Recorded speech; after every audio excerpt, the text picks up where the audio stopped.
I am so happy to bring this next guy to the stage. It's the first time he's done Epic Comedy Hour. Not his first time in Huntsville. I met this guy, immediately knew he was funny as shit. He has a fantastic podcast called Black Nerd Power. It's amazing, look that up, and you can find it on iTunes, Google it. Next month, he's opening for a little comic I don't know if you've ever heard of, Patton Oswalt. Has anybody ever heard of Patton Oswalt? This gentleman right here will be opening for him at his New Orleans date. This guy also helps run the Memphis Comedy Festival, which is a fantastic comedy festival, happens once a year in Memphis, Tennessee. Guess what? It's right there in the name. Very funny, good friend of mine. Give it up right now for Richard Douglas Jones!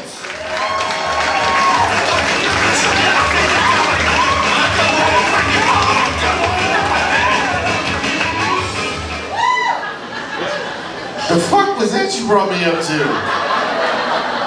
Playing like hip-hop and shit for everybody else. Like, he said in the name of the podcast, like that should have been the first indication that I was black. And you played the most hold-down, hokiest shit.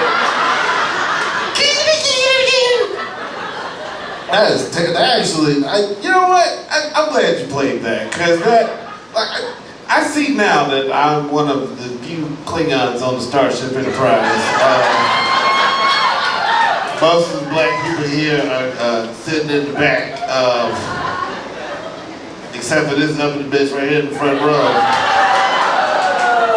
What the fuck is you doing? You was gonna get us killed! Sitting up here in the front row. No, I have a question. Okay, since he played that shit, like, do you all actually have sex to country music?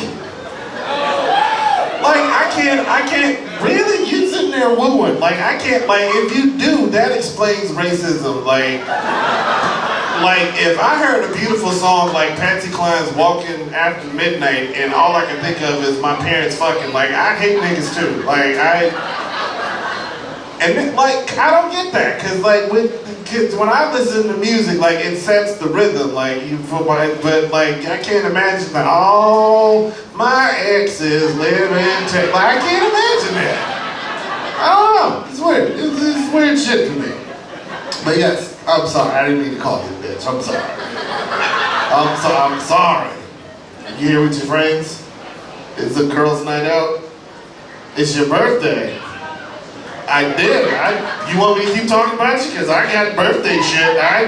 What I was going to say was, if you're here with your friends, because I love the ladies when they come out in the groups, because like the first thing I'm like is, which one is the hoe? That's the first thing I ask. Damn, both of your friends looked at you. You have some fucked up friends, I'm just telling you. Happy fucking birthday. That's terrible. Both of your friends looked at you, just immediately. It was like, whoosh. Sheila, what is your name? Julie? Okay, it's Julie. They was like, Julie? That's, yeah, you should be mad. You have some fucked up friends. It's terrible. It's terrible. I see, like, dude, like, all y'all, like, did you notice about women? Like, women hate each other. Like, every woman here has a friend of hers that she can't stand. But y'all stay together because y'all got too much dirt on each other. Like, fuck you, nasty bitch. Oh, I'm a nasty bitch? I'm a nasty bitch. Okay, so we gonna forget about that trip to New Orleans. That's what we gonna do. You didn't even ask that motherfucker's name before you started licking on his asshole. I know that about you now. I know that you eat ass. Have you not noticed that I cringe every time you kiss my children? Like, cause I don't know, you gonna get your nasty shit germs all over my shit. They gonna get diphtheria and shit. Like, why do you think every time you come over my house, I make you eat out of one plate and one bowl? Cause I don't want your nasty shit germs all over my fine china, nasty bitch. Women fight over silly shit. Y'all fight over women fight over titty size. I didn't know that. Like women with big titties hate women with little titties. Like y'all talk cash shit to little titty women. Look at that little titty bitch. Like they poke them in this old little titty bitch. Nobody care about you, old little titty bitch. Nobody care you can do little titty bitch shit like sleep on your back, little titty bitch. Nobody care you can do little titty bitch shit like run, little titty bitch. Like, yeah, you can do yoga, little titty, bitch. I tried to do downward dog and knock myself out. Fuck you, little titty, bitch. And that's what's gonna happen. There's some women here with little titties felt that. Like, they was like, they're always so mean to me.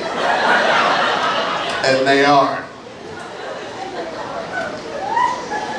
Tell you all a little bit about myself. I recently lost 30 pounds. Yeah! I felt good about it. I did. Like, I had an indicator, like everybody has an indicator, right, for when they're supposed to lose weight. This was mine. Yes. Oh God, indeed.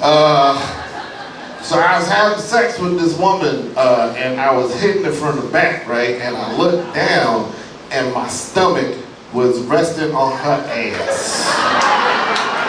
That's not the worst part.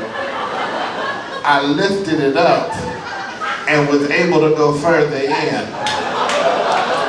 I then went into the bathroom and had a conversation with my stomach. How dare you, stomach, deprive this woman of a quarter-inch of dick? That is just cruel and unusual. I cannot believe I am being cock-blocked by my actual stomach.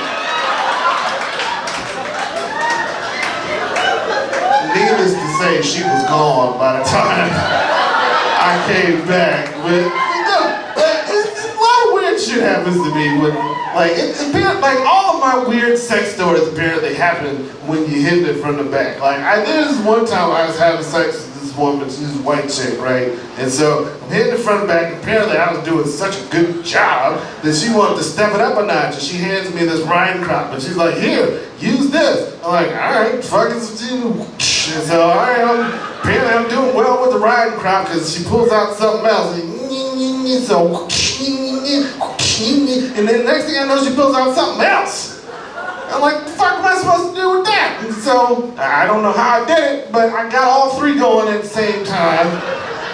But essentially what I'm saying, I was fuck juggling. And as I was fuck juggling, I looked over and caught a glimpse of myself in the mirror. And I said to myself, you know what? This is probably the closest I'm gonna ever get to reparations. This is bullshit. Another thing about myself that you need to know is that I love millennials. I love millennials. Wait, no, I love fucking millennials. Like, I'm not a millennial myself. I'm in between the Generation X and, like, my generation is best summed up by, like, an Apple IIe computer and the game Oregon Trail. Like, that's me. So y'all my people. All right, what's up? But no, the thing that I love about millennials is that they're not afraid of AIDS. They're not afraid of AIDS at all. They're like, ew, what is that? Is that something that old people get? Ew, what is, and that's amazing to me because, like, I told you when I grew up and, like, we were constantly bombarded with AIDS. And the worst part about it is, like, we learned about AIDS, like, the day after we learned what sex was. It's like, oh, great, sex is great. Oh, my parents did it? Ew, that's gross. Can't wait to try it. Wait, you can die from that shit? You can die from fucking. You can die. Not to mention, like, for us, like, every time we turned on the TV, it was always a special episode of some random shit that we couldn't, every time it's on, it's a special episode, those don't have AIDS. Like, I can't enjoy TGIF because fucking Urkel has AIDS. It's bullshit. See, you all don't know that because you stopped watching, like, you had to keep watching by, like, season 10. Shit is amazing. Urkel, right? He's laying in the bed, dying of AIDS. And Laura comes up to him, and she's like, my darling Steve, I have to confess to you, my darling, I have AIDS as well. And he looks up at her and he says, did I do that? And he dies! He fucking dies! It's terrible! Another thing about me, I'm getting old. I realize I'm getting old because I hate hip-hop now. Like, I hate most of it. There's some of it I like, but most of it I don't really like it because it's stupid. Like, there's a song where the guy gets on the microphone and says, ever been there to do the empire to my style? That's a song. That's a goddamn song. Hip-hop has degraded to fucking gibberish. You know, the worst part about that is some old white dude, like 10 years down the line, is gonna purport himself to be a hip-hop historian and say, oh, no. Clearly what we're listening to is the Negro paying homage to his jazz roots. This is simply an example of scatting in the new millennium. No, it's not. Niggas just got dumb. Hip-hop used to be about something. They used to say things like, don't push me, cause I'm close to the edge. I'm trying not to lose my head. See, what you all don't know is that last part was completely improvised. I'm gonna tell you what happened. Grandmaster Flash, right before he go in the studio, he's mad, he's outside pacing. This is bullshit. This bitch talking about she's pregnant. I just left one job. As soon as I leave here, gotta go on another job. I'm gonna be late. Dare motherfucker say something to me. Think I won't cut him. He don't know who he fuck with.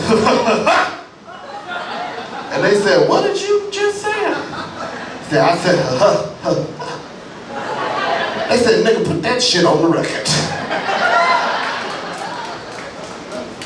I have a lot of dumb friends too. A lot of stupid friends. Like I have one friend who came up to me, he said, hey Rich, I'm gonna stop using the N-word. To which I replied, nigga, why?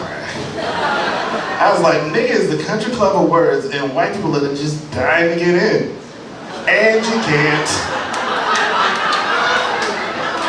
He was like, no, it's a hurtful word to our people. So instead of using the word nigga, I'm gonna use the word ninja. To which I replied, nigga, that's stupid. And it's disrespectful. He said, to who? I said, nigga, to ninjas. Like, do you understand what it takes to be a goddamn ninja? Like, you have to kill people with a fucking sword. And throwing stars and smoke bombs and shit. Like, there's a lot of stuff that you have to do to be a ninja. Like, do you know what you have to do to be a nigga? Nothing! As a matter of fact, the less you do, the better nigga you become. Like, you become what I like to call a compound nigga. Like, alright, so you a nigga, right? And then you a nigga and you don't bathe. Like, look at this old dirty ass nigga.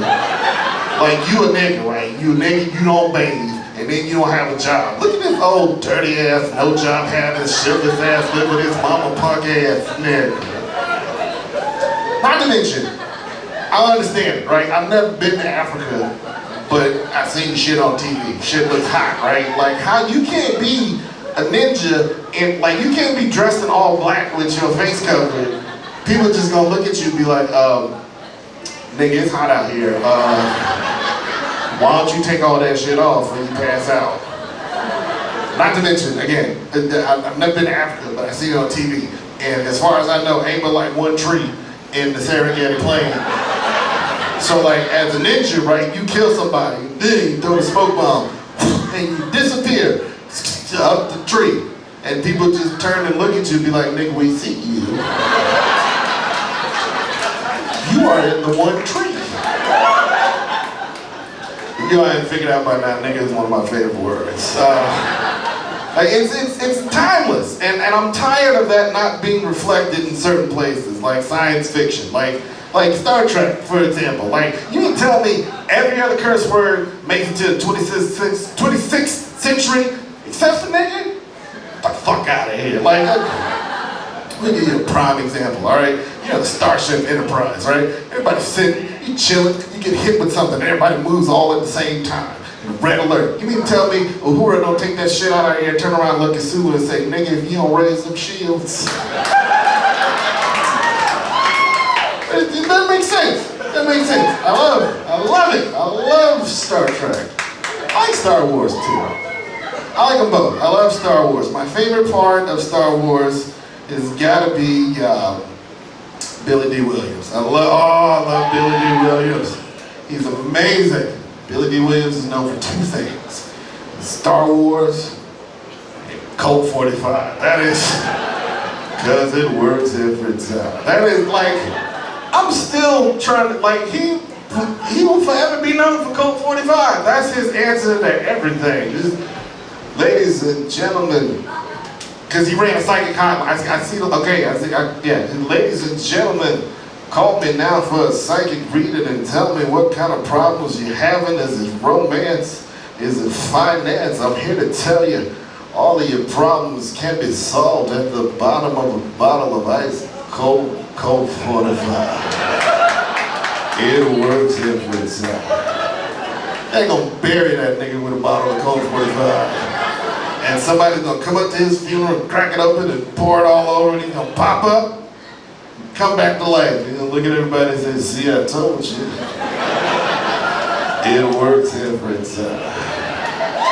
I'm still trying to figure out how the hell he ended up in Star Wars. That is crazy to me. Like, I just can't picture George Lucas saying, yes, the greasy-haired Negro, yes, I want him in my movie, yes. I don't know if some of y'all caught that, but in my head, George Lucas sounds like Marvin the Martian. Because I was thinking, like, I just imagined watching the first cut of Star Wars and the Death Star blows up and the shit is silent because it's in space. And George Lucas getting all mad like, where's the kaboom? There's supposed to be an earth-shattering kaboom. Oh, that makes me angry. That's my time, ladies and gentlemen.